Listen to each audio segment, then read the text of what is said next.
بسم اللہ الرحمن الرحیم۔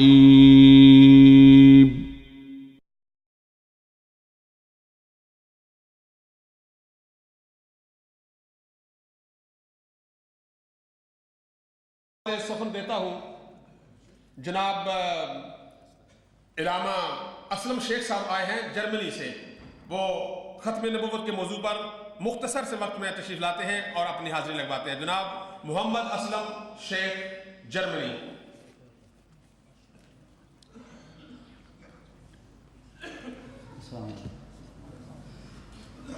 نحمده ونصلي ونسلم على رسوله الكريم، اما بعد فاعوذ بالله من الشيطان الرجيم، بسم الله الرحمن الرحيم۔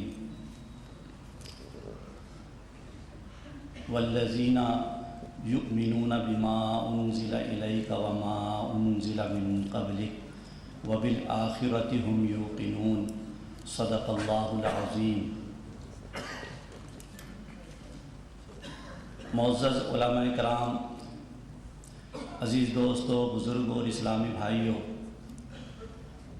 مجھ ناچیز کو بھی آج کی اس عظیم الشان کانفرنس میں شرکت کی سعادت حاصل ہو رہی ہے۔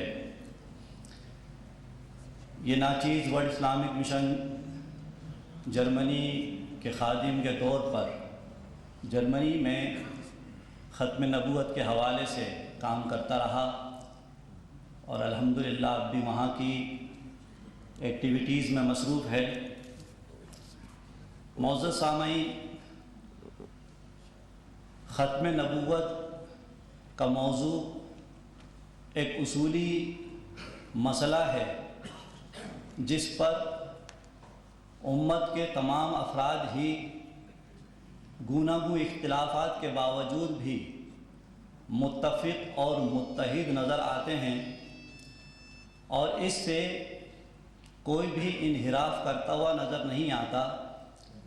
اور الحمدللہ چونکہ یہ جماعت اہل سنت کا اسٹیج ہے، اور اہل سنت والجماعت جب تک کسی تحریک میں شامل نہ ہوں، کوئی تحریک کامیابی کی منزل کو نہیں پا سکتی۔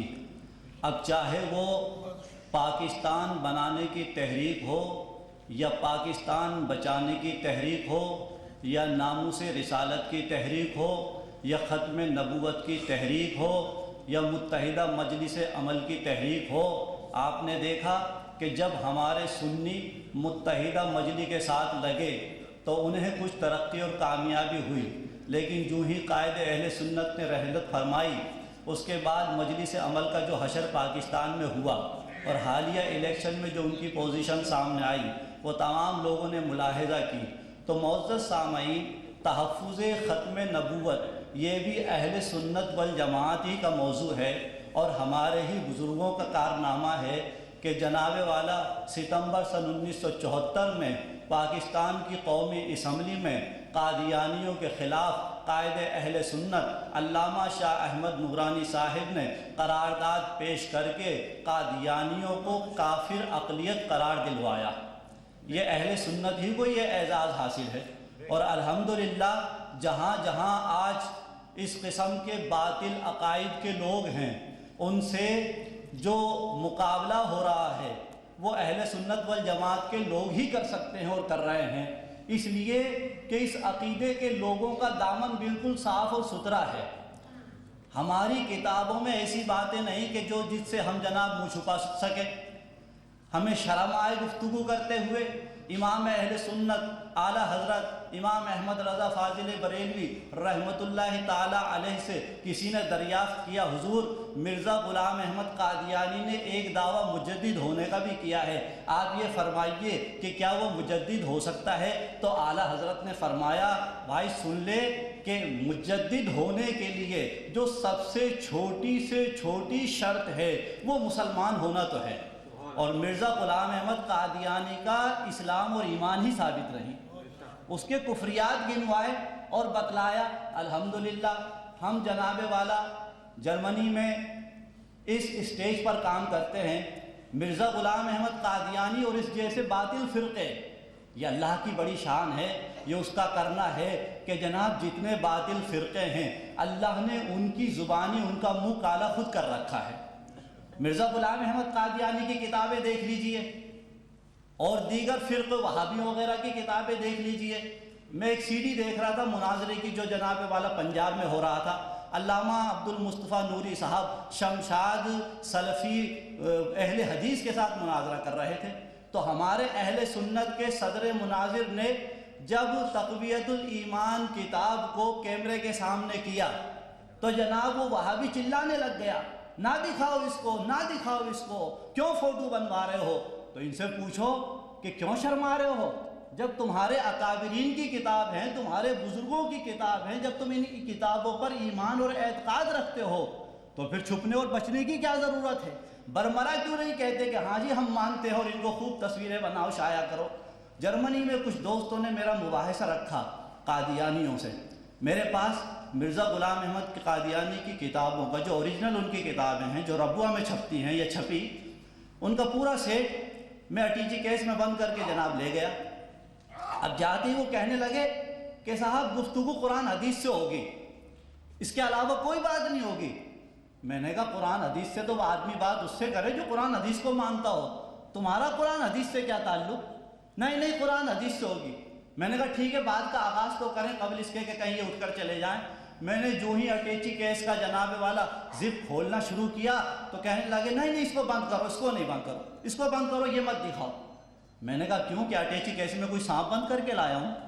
یہ تمہارے مرزا غلام احمد قادیانی کی کتابیں ہیں، تمہیں گھبرانے کی کیا ضرورت، ڈرنے کی کیا ضرورت؟ اس لیے کہ وہ بھی جانتے ہیں کہ مرزا غلام احمد قادیانی کی کتابوں میں اس قسم کے مغلظات، گالیاں، بدتمیزیاں، بکواسات بھری پڑی ہیں جو نبی تو بہت دور کی بات ہے ایک شریف آدمی بھی اختیار نہیں کر سکتا۔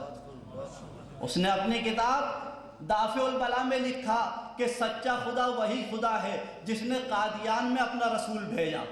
اس نے جناب والا اپنی کتاب تریاق القلوب کے صفحہ نمبر 15 پر یہ لکھا کہ میری عمر کا اکثر حصہ سلطنتی برطانیہ کی ہمدردی اور اطاعت میں گزرا ہے، اور میں نے ممانعت جہاد اور انگریزی حکومت کی تائید و حمایت میں اس قدر کتابیں لکھی ہیں کہ 50 الماریاں بھر سکتی ہیں۔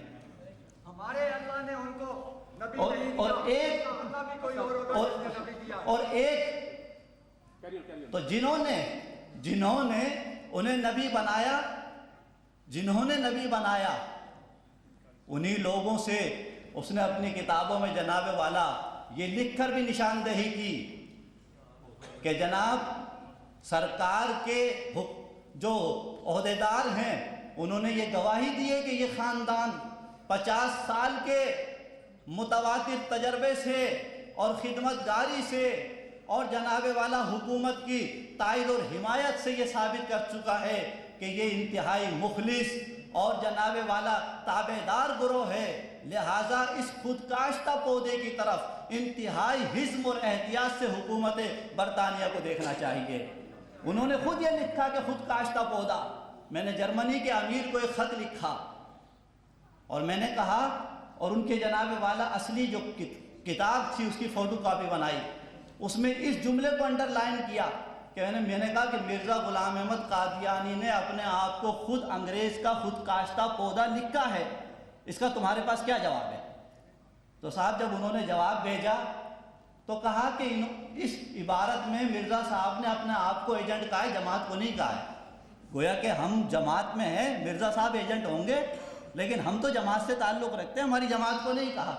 دوبارہ پھر میں نے جناب نیچے اگلی سطروں میں یہ لکھا ہوا تھا کہ جناب اس فرما برداری کی وجہ سے جناب مجھے اور میری جماعت کو آپ حزم اور احتیاط کی نگاہ سے دیکھیے۔ تو پھر میں نے انڈر لائن کر کے بھیجا کہ جناب والا اس میں جماعت کا بھی تذکرہ ہے کہ تم اور تمہاری جماعت وہ غیروں کے ایجنٹ ہو، اللہ کا رسول اب کوئی نہیں ہو سکتا، اللہ کا نبی کوئی نہیں آ سکتا، اس لیے کہ نبوت اور رسالت کا دروازہ بند ہو گیا۔ عن ثوبان قال قال رسول اللہ صلی اللہ علیہ وسلم انه سيكون في امتی كذابون ثلاثون كلهم يزعم انه نبی وانا خاتم النبیین لا نبی بعدی، رواہ مسلم۔ حضرت ثوبان کہتے ہیں کہ رسول کریم علیہ الصلوۃ والسلام نے ارشاد فرمایا کہ میرے بعد اب کوئی نبی نہیں ہے، ان قریب ایسے 30 جھوٹے دجال پیدا ہوں گے جن میں سے ہر ایک نبوت کا دعویٰ کرے گا۔ وَأَنَا خَاتَمُ النَّبِيِّينَ لَا نَبِيَّ بَعْدِي، اور میں آخری نبی ہوں، میرے بعد کوئی نبی ہے۔ وآخر دعوانا الحمدللہ۔ ماشاءاللہ، بہت